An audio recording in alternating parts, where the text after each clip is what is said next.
अस्सलाम वालेकुम dear students, I hope you all are doing well. Class 7 आज Thursday 20 मई है और आज हम लोगों ने लेक्चर नंबर 13 करना है। ठीक है, सबसे पहले इंग्लिश को देखते हैं। English the Christmas story unit number 2। इसके क्वेश्चन आंसर्स हम लोगों ने करने हैं। नंबर 1 है what was the significance of the white flag. ठीक है, वाइट फ्लैग का क्या सिग्निफिकेंस था, वो क्यों इम्पोर्टेंट था? क्योंकि ये पीस को रिप्रेजेंट कर रहा था। पीस मीन्स अमन। ठीक है, वाइट कलर वैसे भी अमन को या कामनेस को रिप्रेजेंट करता है। उसके बाद है कि जो जर्मन और ब्रिटिश यूनिफॉर्म्स थे उनका कलर क्या था। ठीक है, हाकी और ग्रे कलर के थे। नेक्स्ट है why did Jim tell his man to keep their heads down. Jim ने अपने आदमियों को क्यों बोला कि अपने सर नीचे रखो। ठीक है, क्योंकि जिम को लगा कि ये एक ट्रिक है सर को नीचे रखना। उसके बाद है how can you tell from the words of the German who was waving a bottle that his English was limited.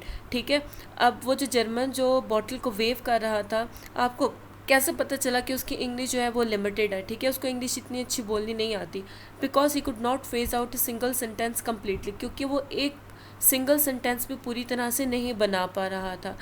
Why did Jim not stop his men walking out into a no man's land?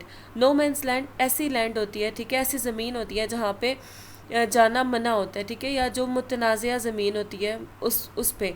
ठीक है, gym didn't stop his man because he himself his men because he himself wanted to enjoy and celebrate, and he was thinking that he should be the one who took the initiative. Gym अपने आदमियों को वहाँ पे जाने से नहीं रोक सका क्योंकि वो खुद वहाँ पे जाना चाहता था, इंजॉय और सेलिब्रेट करना चाहता था। ठीक है, तो फिर वही वो बंदा था जिसने इनिशिएटिव लिया, जिसने पहले वहाँ पे जाने का इरादा किया। ठीक है, नेक्स्ट है science lesson number 2 plant tissues and organs. इसका क्वेश्चन नंबर 1 है what is an organ. Organ किसको कहा जाता है? आपने पढ़ा था सबसे पहले होते हैं सेल्स, फिर सिमिलर सेल्स मिलके बनाते हैं टिश्यूज़, उसके बाद रिलेटेड फंक्शन करने वाले टिश्यूज़ बनाते हैं ऑर्गन्स। ठीक है, डिफरेंट टिश्यूज़ कंबाइन करते हैं और एक ऑर्गन बनाते हैं। जैसे कि लीफ एक ऑर्गन है, प्लांट का लीफ एक ऑर्गन है, रूट्स ऑर्गन है, फ्लावर एक ऑर्गन है। ठीक है, 2 ऑर्गन्स के नाम बताएं और उनके फंक्शंस बताएं। जैसे रूट्स हैं, रूट एक ऑर्गन है तो वो क्या काम करेगी कि वो प्लांट को अपनी जगह पे प्लेस करवाएगी, होल्ड करवाएगी। ठीक है, प्लांट को गिरने नहीं देगी। दूसरा ये है कि वो ज़मीन से वाटर को और मिनरल्स को एब्जॉर्ब करवाएगी। नेक्स्ट ऑर्गन है लीफ। लीफ क्या करता है? प्लांट का फूड प्रिपेयर करता है फोटोसिंथेसिस के ज़रिए। उसके बाद नेक्स्ट है social study chapter number 4 question 3 why do you think is coal not commonly use, discuss the reasons. कि जो कोयला है उसको हम कॉमनली यूज़ नहीं करते। ठीक है, कोयला उसको हम क्यों नहीं यूज़ करते? ठीक है, use because there are other sources of energy available. ठीक है, क्योंकि हमारे पास बाकी भी सोर्सेज हैं एनर्जी के, जैसे होगी गैस होगी, ठीक है, पेट्रोल हो गया, तो हम उनको ज़्यादा प्रेफर करते हैं यूज़ करना। क्यों? क्योंकि coal is dirty and very polluting when burn. ठीक है, वो गंदा होता है और बहुत ज़्यादा पोल्यूशन कॉज करता है, आलूदगी होती है जब आप उसको जलाते हो। It's transport and storage is a problem as it pollutes the surrounding. Next it is बल्कि, मतलब कि ये कोल जो है वो मैस में और साइज़ में ज़्यादा होता है। ठीक है, and awkward to transport, it has to be transported by rail और occasionally by road. Next the coal generally available in Pakistan is low grade. ठीक है, अच्छी क्वालिटी का कोल पाकिस्तान में नहीं होता। अगर आप कोयले को जलाते हो only about 1/3 is combustible material, तो सिर्फ 1/3 जो है उसका कम्बस्टेबल मटीरियल है, so that it gives out relatively little heat. Next is disposing of residue. Disposing ठिकाने लगाना, of residue मतलब ashes जो बच जाती हैं एंड पे, is messy, messy मतलब गंदा है, and involves much work. Next, gas and oil are much cleaner, more easily manageable and easier to transport. ठीक है, coal furnaces need constant stocking. Stocking मतलब कि हमें हर वक्त कोयले को भड़काना पड़ता है या उसको आग मतलब लगानी पड़ती है। The smoke from burning coal the smoke of burning coal pollutes the atmosphere. ठीक है, ये आपका क्वेश्चन है। Next is computers more features of MS Word 2010। अब क्वेश्चन नंबर 3 है which key is use to move to the next cell. Next cell में move करने के लिए कौन सी की यूज़ की जाती है? जैसे कि मेरा कर्सर फर्स्ट वाली सेल में है तो मैं टैब की दबाऊंगी तो ये नेक्स्ट सेल में मूव करती जाएगी। उसके बाद है how will you change the table style. आप टेबल स्टाइल को कैसे चेंज करेंगे? ठीक है, टेबल स्टाइल को चेंज करने के फॉलोइंग स्टेप्स हैं। सबसे पहले है कि आप लोगों ने टेबल पे क्लिक करना है, फिर डिज़ाइन टैब पे क्लिक करना है, ठीक है।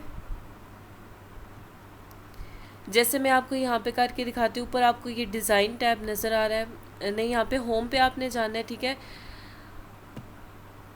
उसके बाद टेबल पे क्लिक करना है, फिर आप लोगों ने यहाँ पे डिज़ाइन टैब खोलना है। जैसे कि ये ऊपर ब्लू में लिखा हुआ है डिज़ाइन टैब, टेबल डिज़ाइन, ठीक है। इसको ओपन करेंगे तो आपके पास डिफरेंट डिज़ाइंस ओपन हो जाएंगे, गैलरी ये सारी ओपन हो जाएगी। इसमें से जो भी आप डिज़ाइन सेलेक्ट करना चाहते हैं, जैसे ये डिज़ाइन है, ये है, आप कोई भी डिज़ाइन अपने टेबल पे अप्लाई कर सकते हो, ठीक है। उसके बाद नेक्स्ट है click on more buttons, table design gallery जो आपके सामने अपेयर हुई है। Choose and click any style you want to apply on your table, the preview of the selected style appears on the table, ठीक है। Table के ऊपर वो प्रीव्यू आ जाएगा, जो भी आप स्टाइल जो है वो सिलेक्ट करेंगे वो फिर आप लोग इसको सेव कर सकते हैं। उसके बाद नेक्स्ट है maths exercise 2C question number 6 to 11, ठीक है। इस लिंक में प्रोवाइडेड है। आज आप लोगों ने क्वेश्चन नंबर 8 और 9 करना है। फिर है उर्दू देहाती और शहरी ज़िंदगी का फ़र्क, अल्फाज मानी आपने इसके करने हैं। आलूदा, गंदा, तातीलात, छुट्टियाँ, दोपहर, मुश्किल, कवि, ताकतवर, मुफीद, फ़ायदा मंद, मुयसर, दस्तयाब, ढोर ढंगर, माल मवेशी, मरगन, घी में तली हुई, इस्तकबाल, मेहमानों के लिए, आगे बढ़ना, खैर मकदम करना, बासी, रहने वाला, बाशिंदा, रहायशी, तमद्दन, मिलजुल कर रहने का तरीका, दम निकलना, सांस रुक जाना, मर जाना, धान, चावल की फसल, ठीक है। उसके बाद नेक्स्ट है जन निगार, सोने के नक्श, मुराद, खूबसूरत, फिराक अंजुमन, महफिल से जुदाई, काबिल रश्क, जो इस काबिल हो कि इसकी किसी खूबी को देखकर इस जैसा बनने की ख्वाहिश की जाए, ठीक है, काबिल तारीफ़। उसके बाद इस्लामियात, हज के बारे में आप क्या जानते हैं। हज एक माली और बदनी इबादत है, ठीक है। ये इस्लाम के एक अहम रुकन है और हर साहिब इस्तिताअत मतलब वो बंदा जिसके पास इतने पैसे हों कि वो हज कर सके, ठीक है। हज साहिब इस्तिताअत मुसलमान पर ज़िंदगी में एक बार फ़र्ज़ है। आप सल्लम का इरशाद है कि जिसने इस तरह हज किया कि गुनाह और फजूल बातों से बचा रहा तो वो पिछले गुनाहों से बिल्कुल पाक हो जाता है।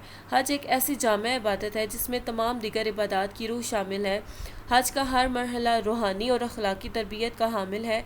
हज के अज़ीमुश्शान इज्तिमा में उम्मत मुसलमा की शान व शौकत का इजहार होता है और इत्तेहाद व यगानगत का अमली मुजाहरा भी।